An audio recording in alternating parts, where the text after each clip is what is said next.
Bingo Blitz rules. If your bingo has ads in it, That's not a bingo. if it doesn't have the coolest tournaments, mini games, and the most breathtaking design, Nope, not a bingo. if your bingo moment makes you feel so excited that you just want to burst in joy and scream out loud, bingo! Sorry, so you're playing... Bingo Blitz? Now that's a bingo. Discover a world of excitement with Bingo Blitz, the #1 free bingo game. Download Bingo Blitz and play for free. Now that's a bingo. Hi, this is Rob Benedict. And I am Richard Spate. We were both on a little show you might know called Supernatural. It had a pretty good run, 15 seasons, 327 episodes. And though we have seen, of course, every episode many times, we figured, hey, now that we're wrapped, let's watch it all again. And we can't do that alone, so we're inviting the cast and crew that made the show along for the ride. We've got writers, producers, composers, directors, and we'll of course have some actors on as well, including some certain guys that played some certain pretty iconic brothers. It was kind of a little bit of a left field choice in the best way possible. The note from Kripke was, he's great, we love him, but we're looking for like a really intelligent Duchovny type. With 15 seasons to explore, it's going to be the road trip of several lifetimes. So please join us and subscribe to Supernatural Then and Now.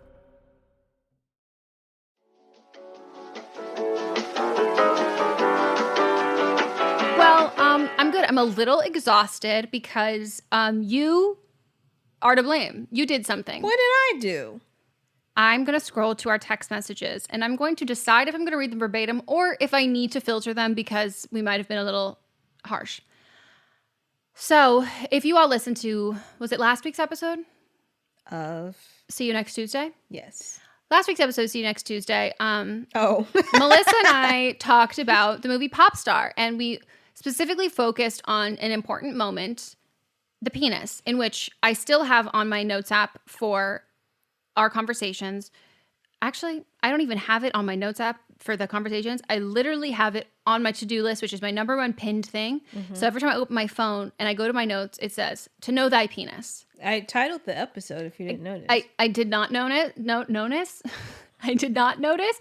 But an iconic phrase that I'm sure will be a part of the show's vernacular for the rest of time. And the context around that was us discussing the penis that appeared in the movie Popstar. Discussed at length if you listened. And then last night.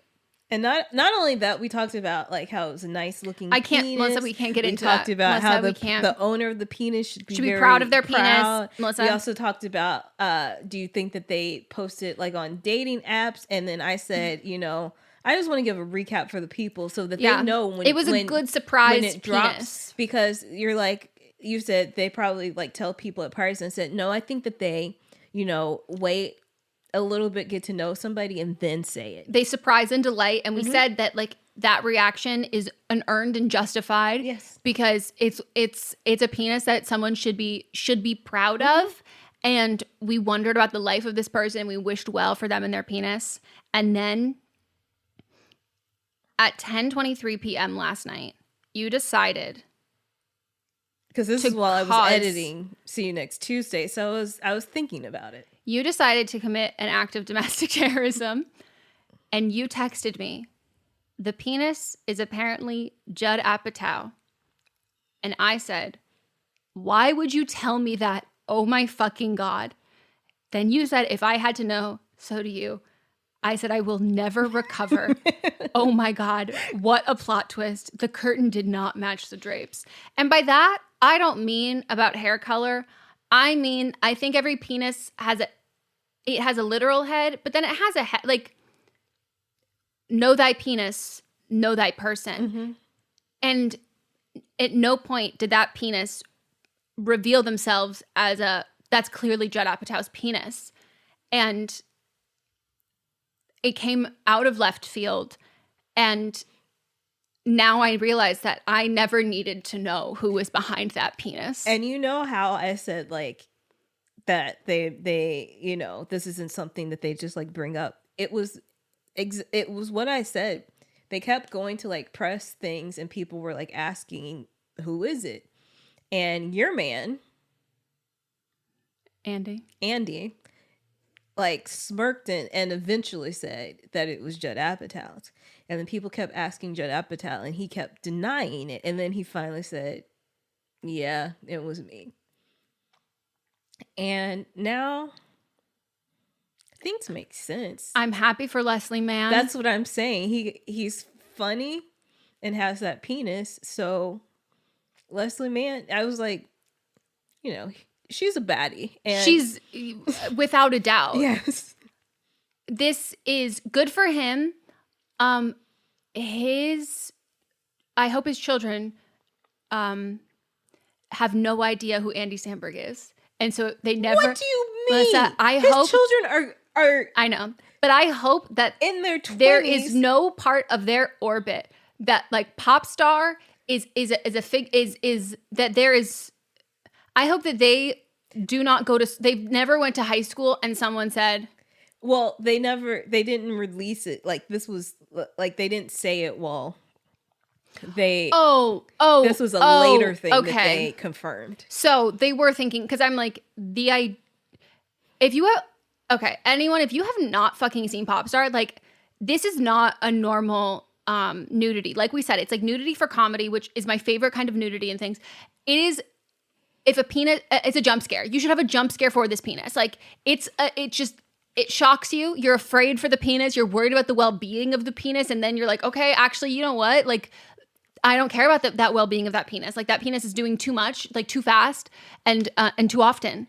As I was skimming the article that the original thing was in, I did not read the whole article. So this may be a complete lie. And I'm giving them more credit than what they have. But I think it said that it was written as breast. And then on the shoot day, they didn't tell them that they were changing it to the penis and did it for the case, so it's American Hero, an authentic jump scare. No, if genuinely, if that's the case and the origin of it, I pledge allegiance to Judd Apatow's penis. Right? Like, yeah. Look at Judd Apatow. This is full circle. We talked so much mad shit on him when he had awful, horrible takes. I mean, he had the thing is I've said this time and time again. I respect him for what he's contributed to comedy. Yep. I respect him for his I respect him for the way that he's written women in comedies. Yeah, for the most part. Yeah. He writes some really great women characters. He writes some really not good ones, but he has the ability to write good ones. Yes. And I respect how he like has a group of people that he stands by and like continues, like he brought them up with him and continuously like puts them in his things. And also like the way that he came up is like his mom worked at a comedy club and would just drag him to the shows. And then he just started taking notes. Like he's studied comedy. He understands comedy. He didn't start writing jokes for people at the clubs and stuff because he knew that wasn't like, he wasn't that person to be up there, but like he knew that he had a gift. He's a very he's a good technical writer. Yes, I respect all those things about him, but I do not respect a lot of his takes that he has on things, especially when it came to the slap, which we have firmly stood our ground for where we are, not the TV show or whatever the fuck that was. I mean, here's the thing though. If it's a similar circumstance, I think somebody slapped a child. Okay. So no. And then it was like, why the fuck would they keep those billboards up for years then? That's because the show was canceled. If it was canceled immediately because it's problematic, they kept those billboards up in LA for years. Yes, I believe it was somebody slapped a child at a school and then like you were trying to figure out who slapped the child.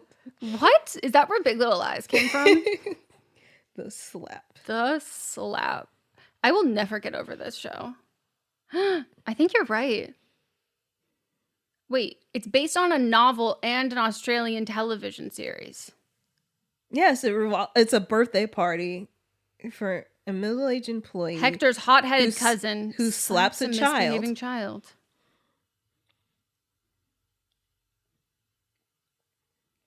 Please look at this. Is this the hothead cousin? Everyone, that was wild. Who is in this? Well, the dad from Succession is in it. Brian Cox. Tandy, like this is a stacked cast. Tandy Newton. I know. I was about to say. I call that anymore. What is... Tandy. I don't want to mispronounce it, Okay. but she wants to be called by her full name. Wait. Zachary Quinto. Is Penn Badgley in Uma this? Thurman. Lucas Hedges.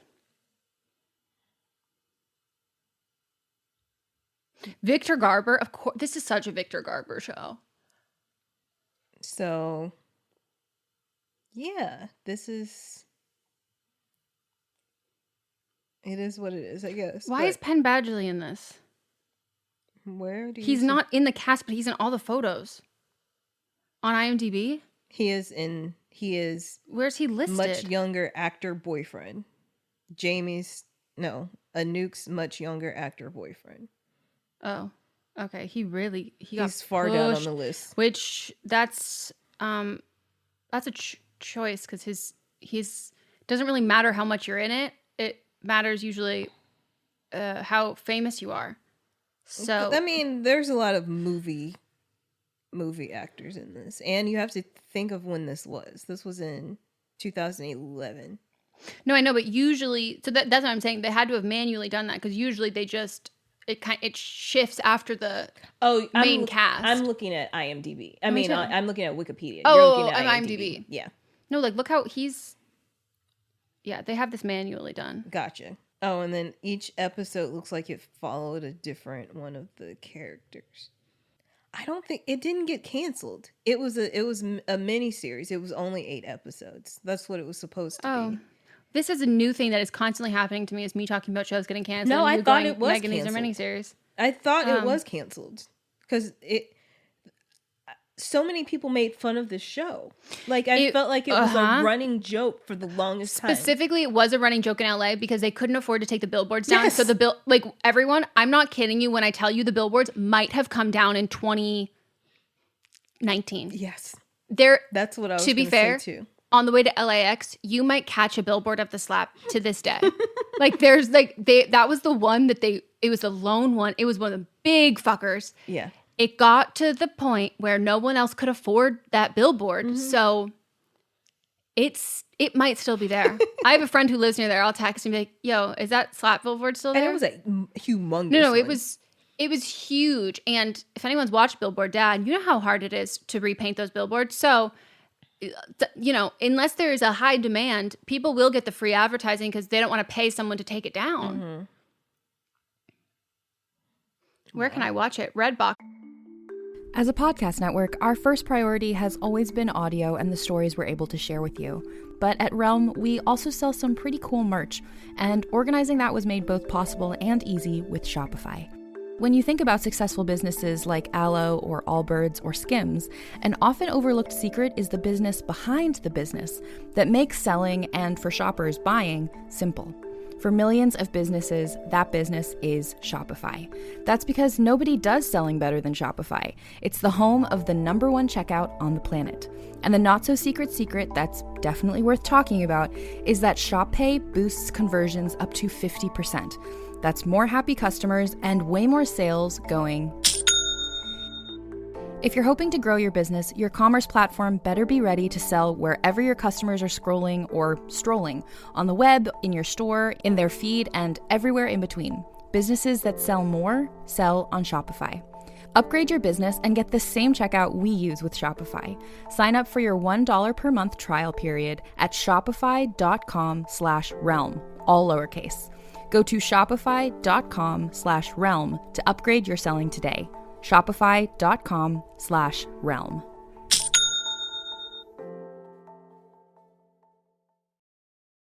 For 1 cent.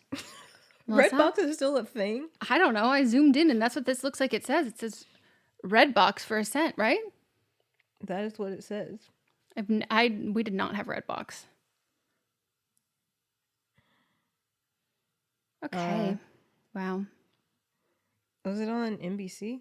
It feels like an NBC NBC show. loved a little chaotic miniseries. Yes, it was on They NBC. loved that. But even the like each network has like a feel to their advertising, and the advertising felt like NBC. Yeah. Well, because the whole thing looks like, here's how everyone can know. If something looks like The Secret Life of the American Teenager, it's on NBC. I it looks like it was going to be on ABC Family in 2011, NBC. I've never watched Melissa that TV show, but my sister Melanie fucking loved it. And I've seen clips of it popping up on TikTok. What the hell was going on with that show? Melissa, when I tell you that, like, my friends and I started watching it when we were in, like, high school, middle school, like we were, like, 14 maybe when it was on. We started watching it. A couple of years older than you. And we watched it to make fun of it. It got to the point where, like, we couldn't even watch it ironically because it was so physically painful to watch. And I say this as someone who watched Seventh Heaven. How did your parents, who didn't let you watch, like, some Disney movies, let you watch Seventh Heaven? I didn't spend time at home. I was not watching it at my own home. Gotcha. We didn't have cable. Got it. Got it. I didn't come on cable, though. Seventh Heaven was on probably by the time you could watch it. Yeah. When it originally came on, it was on, like, WB. Okay, so for me, though, our level of the TV we had was so fucking old. Mm-hmm. Like, I think there was at one point, it was like my dad's in, like, the 1800s. Like, it was like a dial kind of like thing, like a radio level. So cable or not, it was there's a connection, like what's going to come in to focus in there. So there's no, like, surfing channels or anything. So, like, there wasn't even any hope. So, like, it might have, there might have been things I wanted to watch, but, like, I didn't even have the ability to know how to find those things. You didn't know how to work that antenna, right? No, I was like, fucking not worth it. Let me go listen to my Harry Potter podcast. Because it started coming on in 96. So I was like, by the time you watched it, you weren't watching it live on CW. No. You were watching it when it was on ABC Family. Yep. Oh, I didn't know it was on the CW. Okay. It was on WB before it was even the CW. Yeah, WB did not exist in my sphere. Like, it was, I was either watching the things on Netflix or reruns of whatever. So, yeah, but Secret Life of American Teenager I watched with my friends when we were in high school, and, like, we literally became obsessed with it. And, you know, she's obviously not listening, but massive apology to Shailene Woodley for the shit I talked about you behind your back. Not that I could have said it to your face because I didn't know you. When I was, like, 15. Here, hold on. We're not, no. For saying that, like, who the fuck gave this girl a lead show? Like, she cannot act for shit. Then I saw her in The Spectacular Now, which everyone, it's not a romantic comedy. Don't watch it unless you're ready for, like, it's a lot of feelings. It's really good. And she was fantastic in that. And then I watched her in other stuff, Big Little Lies. I was like, oh, you're a fantastic actor. But you would have never known that from Secret Life of the American Teenager. But I wonder if she hacked the system a wee bit. Because, as we know, for most teen/child stars, if you have a fantastic, really talented career as a youngster, more likely than not, your acting chops as an adult aren't very good. Like, you can't, very few people, Drew Barrymore, someone, you hit in both. Mm-hmm. But a lot of people can't hit in both, especially with versatility. So I wonder if, like, you know, she was getting that check, she was doing what she needed to do, and she was giving them what they needed. I've shown Mott's clips of it, and he's like, you need to turn that off. Like, this is stressing me out. Like, this is, like, horrific. Saw one clip. It's fucking hilarious, Melissa.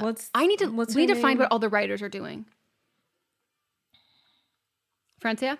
Yeah, Francia was talking about, I need to borrow that shirt or something like that so I can hook up with my brother. Yeah. So then, of course, I had to go to the comments to see what this was in reference to. I see that it's her stepbrother. But still, why? No. Yeah. No. Do you know who's in it? Who? Molly Ringwald. Yeah, I knew that. She plays the mom. I knew that. I would love to ask her about it. I need to know who wrote on it. It went on for so long. I was trying. Melissa. Bitch, the fact that we went from this to this, I look up the created by credit, written by Secret Life of the American Teenager. Also wrote and created Seventh Heaven. Wow. We were picking up on the through line. This checks out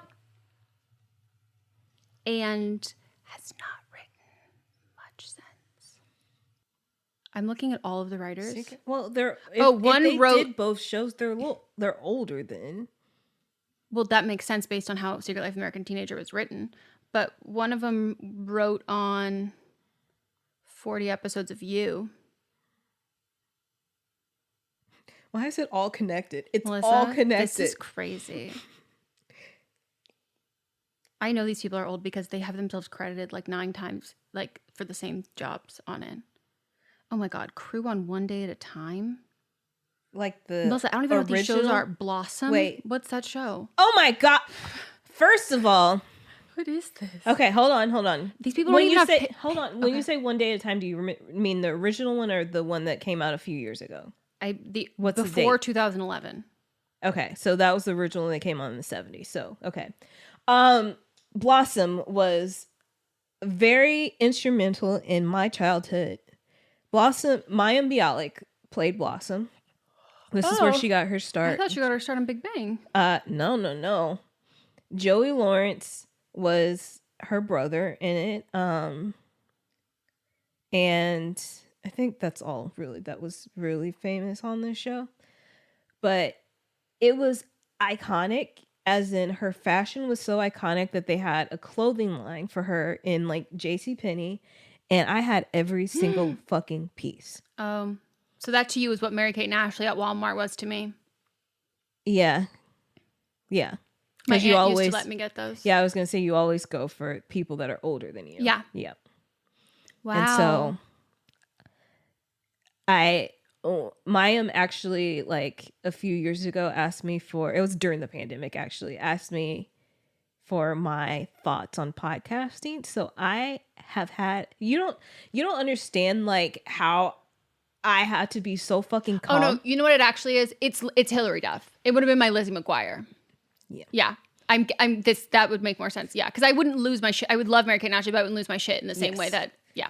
It was just like, she was just so a pivotal character. A pivotal character in my childhood. Yes, that's very cool. Well, yeah, none of these people work anymore. Because they're older. They're retired. Which makes sense And based on how they wrote it for Brenda how they think teens Hampton, who is the showrunner, is 71 years old. So why would she still be? She's got fat residuals from Seventh Heaven, Secret Life, Blossom, and Mad About You. Like, she could have stopped working after Mad About You if she wanted to. I mean, it's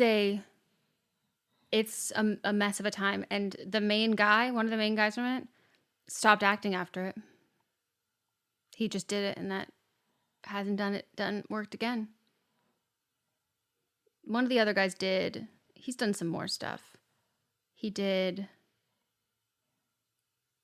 what? Where's your work? Never mind. What a show. That is one that, like, I would say we can watch for an episode of, but I actually don't think I can. I don't think I can either. Emotionally, it is really too hard for me. But speaking of TV shows, I have to tell you, well, I'm going to do a really quick one before we get into TV shows. Mott's has never seen Sister Act. Honestly, that doesn't surprise me. I'm floored because, to me, Sister Act is like saying you've never seen Mean Girls. Like, it is such a pivotal part of it's like, I've never seen My Big Fat Greek Wedding. I've never seen Mean Girls. I've never seen Bend It Like Beckham. I'm like, I haven't seen one out of those. You haven't seen Bend It Like Beckham? Mm-hmm. That's a fantastic movie. I haven't watched it in years, so if it's problematic, I don't know. As a child, on my rotation, I had a short rotation, It was one of those. But Moss has never seen Sister Act. And he was like, what's it about? And I go, you don't even know what it's about? Bitch, this is about to be your favorite movie. And I was like, you're going to die for this plot. I told him and he goes, we have to watch it. I go, because we have to watch Sister Act 2. In order to get to Sister Act 2, we have to watch the first Sister Act. And Keke Palmer will be in the new one. And he was like, oh, this is perfect. And he did try to get me to watch Nope last night. And the sun went down. We watched the trailer again. And I go, too scary. No, we need to watch go. when the sun is out. Nope. I said, hard pass, love ya, so sorry. It was watching and I go, there's Keke. And he goes, look, you're safe, there's Keke. I'm like, okay. And something creepy happened and I said, nope. So we will watch when the sun is out. And Shirley Ralph is in Sister Act too. Oh, yeah. Oh, God. It's so fucking good. So Mats and I stayed up till, oh my God, Melissa, I never even fucking got to my nightmare. I was going to ask you about it. Wow. The fact that I got back there was an accident. So all of that to say, the longest tangent in the goddamn fucking world, all of that to say, I had a dream last night that a man I was calling an Uber, and it turns out my Uber was like my neighbor. This was not my real house. It was like this big old Victorian kind of house. It was very like, it looked like Annalise's house in How to Get Away with Murder. Okay. So it's got one of those glass doors. You can like see things through it because it's a TV show and they need those kinds of shots. And I'm like going to the door and it's like my neighbor is my Uber. And I go, well, that's a little crazy because like he knows where I live and he just like walked over. Like, I don't like this. None of my real neighbors. Not that any of my neighbors are fucking listening. It's this unknown neighbor. And I like look over and my neighbor is pressing their penis on the window of the glass of my front door. And I was terrified and I was alone and I was so scared. And then for some reason I was hiding from at one point and then Mons was back there with me. But I decided to like hide on top of the kitchen island. And then he like looked in through the window and like looked at me and I was like, scary. And then I was like, I have to call the police because the man who pressed his penis on the window, on the door is like here. And I like don't know why he was there. And then like the phone lines weren't working. But like in my dream, I was like, oh my God, he cut the lines. But then also in my dream, I was like, Meghan, I just don't think your Wi-Fi is working. Like, I think this is like a different kind of issue. And it was because you texted me and you told me that penis was Judd Apatow's. So then I had a dream about a penis on glass. Was the driver Judd Apatow? No, there was none of that in my dream. I very rarely have celebrities in my dream unless... But I didn't know because if you put a face to the penis. No, that's what here's the thing. It might have been Judd Apatow's penis with like the relative face that matched the penis before. The penis the face that matched the penis. But I don't know. I don't know what it was. And it was like, and I woke up and I was like, Mats, I had not a good dream. And he was like, well, what was it? I'm explaining to him. And he's trying really hard not to laugh because I'm like, I didn't like it. And he goes... yeah, it sounds... And I had obviously told him last night when you texted me that. And he was like, okay, well, it's okay. Like, it's not there. I won't press my penis against any glass windows. And I was like, okay. So that was why I didn't sleep at all last night, except you're not entirely to blame. Because I am also to blame because Mods and I stayed up till 2 a.m. watching jury duty. Oh, yeah. I watched the first episode. Very good. It's a show that you can't watch while you're doing other things. No. So I have to continue watching because I watch most things while I'm still like, that's how I finish checking emails at night. So when I have time, I'm going to finish watching it. We have 2 episodes left. We literally binged like all of them. I'm obsessed. It's so fucking good. It's genius. We're watching it and Mods goes, wait, I think I've heard of this show. And I go, why? He goes, I used to work with that guy. And I go, what? And he's pointing to like one of the guys on it. And he goes, yeah. And he looks at they're friends on Instagram. Like they used to work together. And he goes, he wanted to be a writer. I wonder if he got cast in it. He goes, no, he also wrote on it. And I was like, that's so cool. It's improv. So, yeah. So a lot of them that are writers aren't also in it. It would have given, there's one guy that's in the jury that. The teacher? I don't remember. Oh, okay. What's he look like?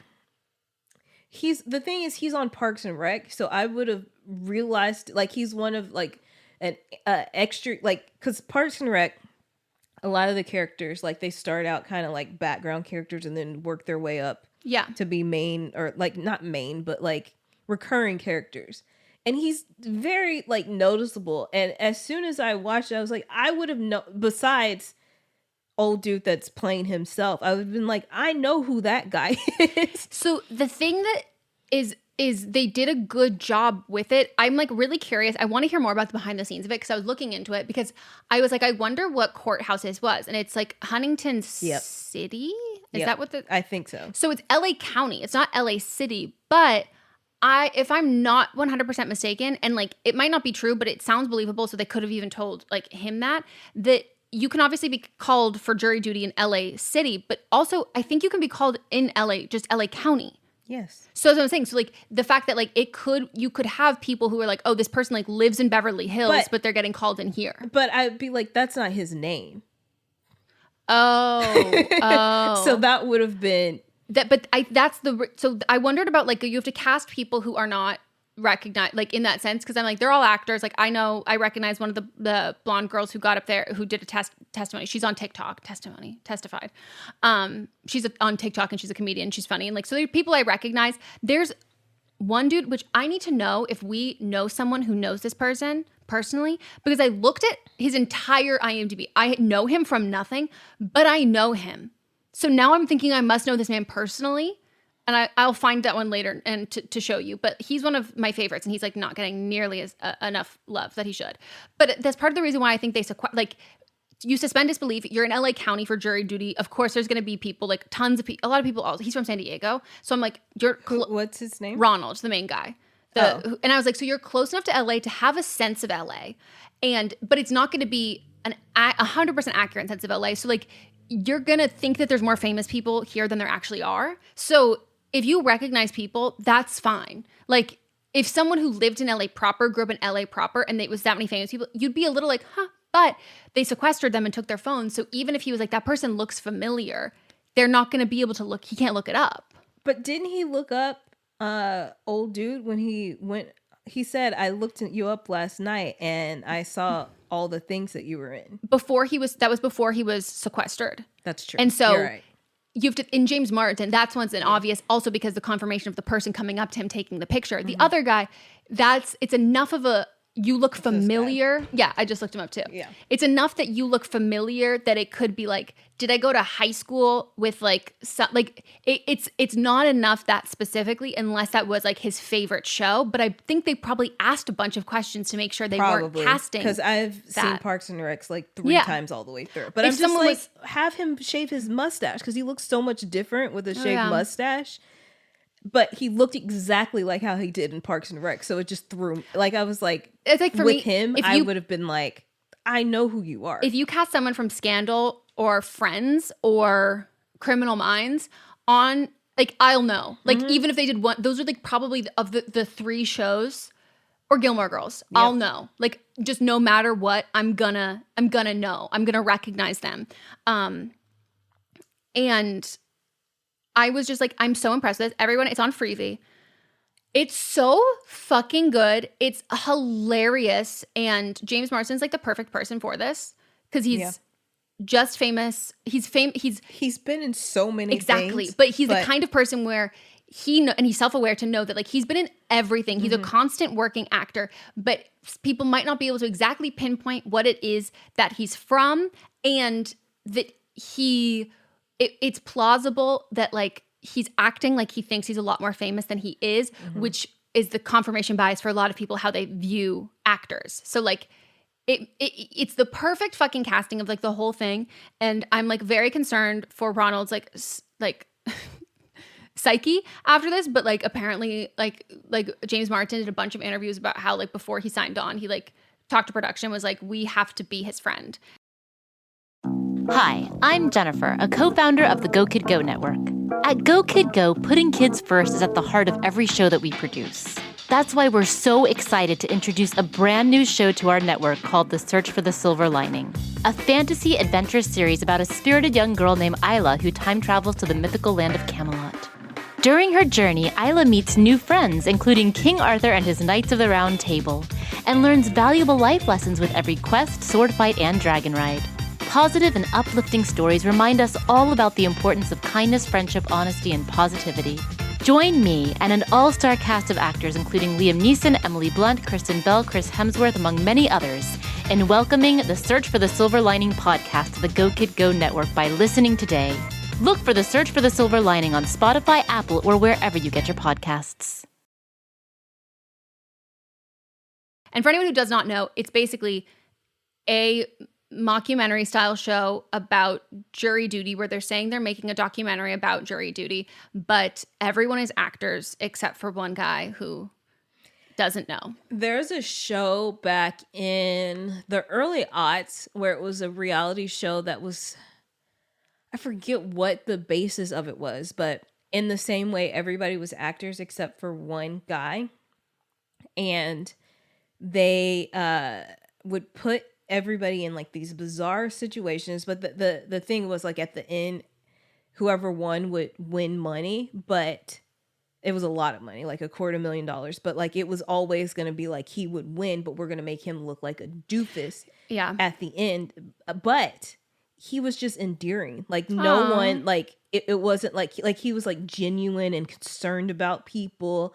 And like when there were fights, he would try to like be the person that was like negotiating things. Like he was just a nice guy. And so it kind of backfired on what they were trying to do, but then showed that like humanity can be good. Wow. Yeah. So that was like, I was thinking about. I think it's like Regular Joe or something like that. Oh.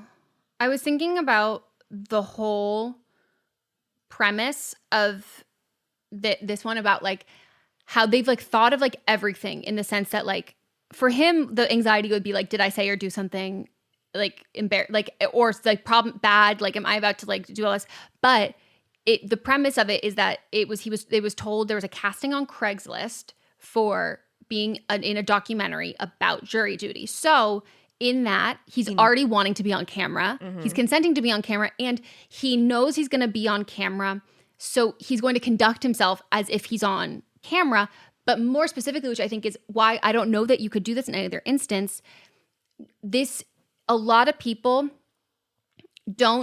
like at this point in time, you think about putting yourself out there, you think about your digital footprint, and you also have thinking about like, are you going to be put into positions and circumstances where people don't think they're going to be put into circumstances where they're going to be canceled for things because they're just never going to come up. Mm-hmm. For him, it's jury duty. Mm-hmm. Religion, race, sex, capitalism, your views on children, your views on the elder, like your views on like literally everything you have to stand by. You know what I mean? Like, and so you when you're going to be consenting to doing a documentary about jury duty, that means you're comfortable talking about your views on potentially polarizing or sensitive topics. You're comfortable talking about those as yourself publicly with your name behind it, not anonymously. Right. And I was like, that's really good, because that's, to me, I would think that like the biggest thing with like a hidden camera thing would be, I mean, I'm not saying like, oh, I don't want someone to like have done that and then like their tweets come out or their personal like profiles come out and they're like a raging like homophobic racist asshole. It's not that. It's that the other actors who are being cast to like hire, but like then like they have to improv with someone if it turns out to be like a fucking bigot, and it's like that's not okay. Yep. But like they thought of everything. Yep. And it's just like I'm so fascinated by so much casting things and like who they attach and like how they do all of this stuff. And they did just such a good job. And Melissa, there is a moment in it's not even episode 1. Did you get to the one the other guy's wearing? I've only seen episode 1. I'm clarifying. I don't think this is an episode 1, but were they sequestered yet? Yes. Okay. Did you see the guy with the stilt, like the legs on his pants yet? Actually, no. They just got sequestered. Okay. That's how the episode ended, with them picking who was on the actual jury. I need to learn more about Ronald, because Ronald, I'm like, Ronald, were you bullied when you were a child? Ronald, did you grow up in someone else's shadow? Were you raised by a single mom? Do you have a sibling who you've really cared for? Like, what is your life like? Because you're different. There's something that is like, he is he is so kind in this, and not in a way where he's performing kindness. He's like, this one fucking scene, which everybody has said, like, from that moment on, and apparently when they were recording, like, from that moment on, they were like, he's an anomaly. Like, he like cares, like he really cares, and he doesn't just like care in the moment. He like thinks about people when they're not around, which to me is like, that's the best kind of person. But like, he cares about people when nobody's looking, and then wants to figure out how you're gonna be, how you view or receive and for care from other people, and then he's going to adjust his behavior to make sure that you know that he's caring about you. And I'm like, what the fuck? But between the haircut and the sunglasses, you would not, the San Diego, the haircut and the sunglasses, you would not know. So my idea with casting, I'm like, you must have really fucking talked to him about so much to get that through to him, because he wears, what are the sunglasses that are the duochrome of rainbow colors, but not rainbow, like long haul truck driver, fishing, holding a fish, stop the steal sunglasses. You know what I mean? Polarized? Yeah, but I'm trying to think. Oakley's. Yeah, it's that, and he's got it's the San Diego and the haircut, and I'm like, you walk through the door, and he's 6'6". He's got a girlfriend. Then he did an interview I saw that was like kind of backtracking the girlfriend thing, and I go, you live with her and you have a dog together, but I think she might be very private and doesn't want to be out there. Yeah, but like, I'm sure they didn't think that the show was gonna blow up the way that it did. No, it was 2 years ago too. It's phenomenal. So that's what I spent. So they were filming it during the pandemic? So I wondered that, because I was, where are the fucking masks? And then I saw two people in a corner with masks on. Granted, it is a pretty COVID-safe production because you're sequestered. Everybody's getting sequestered, and then even the actors that were dismissed, they're gone. So like, you don't have to worry about it anymore. Yep. Everybody was, well, it makes sense actually. No, it's like, I say that as if there weren't so many movies that were filmed during the pandemic and are coming out now. Yeah. Yeah. No, but I mean, like, and it didn't even raise any flags because they were sequestered for the trial. And also, apparently, randomly, his girlfriend had no idea. Again, this is all alleged because I read it online. That his girlfriend had no idea that this was, she didn't know. She would, like, production didn't clue her in, obviously. But apparently, like, the day before he started, she was like, oh, like, I don't know if you know this, but like, if it's like a big trial or something, like, or something happens, like, they can sequester you and like, they'll like take away your phone and stuff. And he was like, really? And she was like, yeah, I like just heard about that or something. And everyone's like, oh wow, she was in on it. And she goes, no, I like genuinely just heard about it. It's like, he didn't think it was that. Watching New Girl when Jess was pregnant. Literally. That's what it was. So also I'm like, there's a lot of times it could have happened. And also, it's 2 years ago. Well, it wasn't even 2 years ago, but that was conversations. A lot of people are getting very interested in the Johnny Depp Amber Heard trial, which I wonder, I'm like, so everyone, you see this being sequestered because James Marsden. Now, do you have questions about being sequestered on some other trials? Yeah. This is hilarious because it's actually like they did not really plan this out at all. They like pitched the show like they knew what they were going to do, and then they greenlit it, and then they figured it out. Iconic. But it's so, if you keep watching Maisel, it's so far down the road that you'll forget it what I'm about to say. Like, and it's not a big thing, but they have this thing where Susie, where they're flashing forward with Susie talking about the day, like she made it, like cemented her name, and how she was at a golf course and went around to 3 different executives and pitched different things that she was making up in her head. Yeah. And said people were attached to it that weren't. And then they actually like made all the shows and stuff, which it happens. I was going to say the amount of times that I have like gone into something where someone's like, it was not a pitch meeting, but they were like, do you have any idea? And I'm like, I could say no, or I could say, I've got a couple, or I can just fuck around. Yeah. And done a lot of that. And like, it's worked very well. It's just how that is. But you're going to continue to love it. And I will figure out the name of the actor. Oh, it's Amon. Okay, jury duty. And while I was watching jury duty, I'm going to do my best. I have tried to been figuring it out while we've been recording this, but I can't because I wrote down the name wrong. But there is an ad that played while we were watching jury duty on Freevee.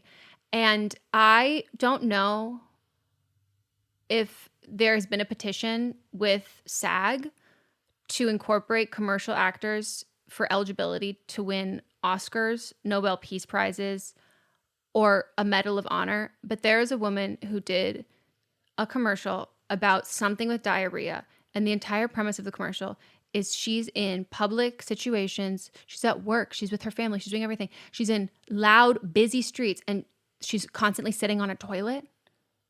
The entire commercial is her sitting on a toilet, pretending to like have diarrhea while just like functioning with her life and people. You want her to win an award? Yes, because that is the bravest woman I've ever seen. That is true. That's an American hero. I hope she got paid so much money. Melissa, I can't explain to you how many extras there are in these scenes. And she's sitting there on a huge toilet. And she's acting her ass off with no words because it's a commercial, so it's silent. So you're just hearing like, and she's there, and there's a scene she's talking to her doctor while she's sitting on the toilet. I feel her pain. I know her story. She's acting her ass off, and I think she deserves an award. Okay. I will find this ad and I will show it to you, and you will know that, like, I don't say this lightly. Like, there are a lot of embarrassing things that actors are asked to do. This commercial is, Mats thought it was he thought it was an SNL skit. Oh my gosh. And she's a hero. Well, let's wrap it up there. Yep. Everyone follow up. I will figure out what it is, and I will let you know if you know off the top of your head. I mean, I'm sure if you Google, because all the commercials are on one website where it shows. I'll find it. Yeah, it shows who all worked on it. It's kind of like the IMDb of commercials, so I'm sure it's on there. Okay, and that sounds good. I will find her, and if I can't change the hearts and minds of the unions and Hollywood, I will make my own award and give it to her. She's my hero. I'm sure there's a award for commercials. Uh-huh. She should get it. I'm not, Melissa. I can't express to you. If State Farm doesn't swoop that bitch up, like, I need someone to get her a regular, massive kind of deal like that, because she deserves it. It's ispot.tv is the website. Okay. Oh my God. I will be there. Anyways, well, that is it. We hope you enjoyed this episode, and let us know what content you're watching. What should we watch next? Because by the time you hear this, I will have finished jury duty. You still have Maisel to watch. That's true. We will watch that. ispot.tv.